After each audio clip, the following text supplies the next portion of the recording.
Subscribe करे खातिर लाल button दबाई और भोजपुरी के ताजा अपडेट पहले पावे खातिर घंटी वाला बटन दबाई। छपरा जिला भोजपुरी पर के बहुत बहुत स्वागत बा। जी हाँ, भोजपुरी इंडस्ट्री से बहुत ही बड़ा खबर निकल के सामने आ रहा बा। लोग बता दी खेसारी लाल आजकल एगो फिल्म के शूटिंग कर रहा बारे मुंबई में, जो ना फिल्म के नाम है संघर्ष, जो की बहुत ही अच्छा फिल्म बतावल जाता, बहुत ही अच्छा कहानी बतावल जाता। ऐसे ही फिल्म के बारे में बता दी तो ये फिल्म जो ना फिल्म के नाम पहले मेहंदी लगा के रखना टू रहे, लेकिन कोनो हीरो द्वारा बना दिला के बाद ये फिल्म के नाम संघर्ष रख देवल।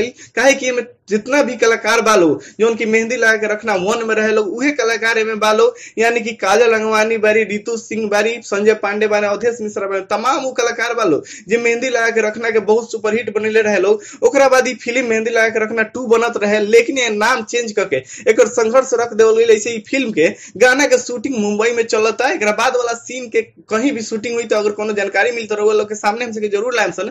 तत्काल अभी तक के खबर ये बा कि फिल्म के शूटिंग बहुत ही हेवी चल रहा बा, बहुत ही खेसारी लाल मस्ती कर रहा बा। काहे ना मस्ती करिए, उहे पूरा हिट जोड़ी बा, काजल रंगवानी खेसारी लाल के हिट जोड़ी, जना के पूरा भोजपुरी इंडस्ट्री पसंद करता। काफी चर्चा के विषय बनल बा संघर्ष फिल्म, जना के टेलर कुछ दिन बाद आई। अभी तो तत्काल एक शूटिंग चलता, शूटिंग कंप्लीट हुई, पोस्टर आई, ओकर बाद एक टेलर आ जी, ओकर बाद एक रिलीज डेट भी आ जी। इसे बता दी कि फिल्म बहुत ही अच्छा बा, एक कहानी बहुत ही अच्छा बा, एक सब लोग प्रशंसा करता। इन्हें उन्हें फेसबुक पे एक फोटो भी वायरल होता। तत्काल अभी तक एक खबर ये बा कि अभी खेसारी लाल शूटिंग कर रहा बारे मुंबई में। अगर ये लोग वीडियो बहुत ही अच्छा लागल तो वीडियो के लाइक करी, शेयर करी, कमेंट करी। अगर अभी ले चैनल के सब्सक्राइब नहीं कर ले तो लाल बटन दबा के चैनल के सब्सक्राइब करी, वही जब बगल में घंटी वाला बटन के दबाव ना भूली, ताकि लोग के अपडेट आसानी से मिल सको। धन्यवाद।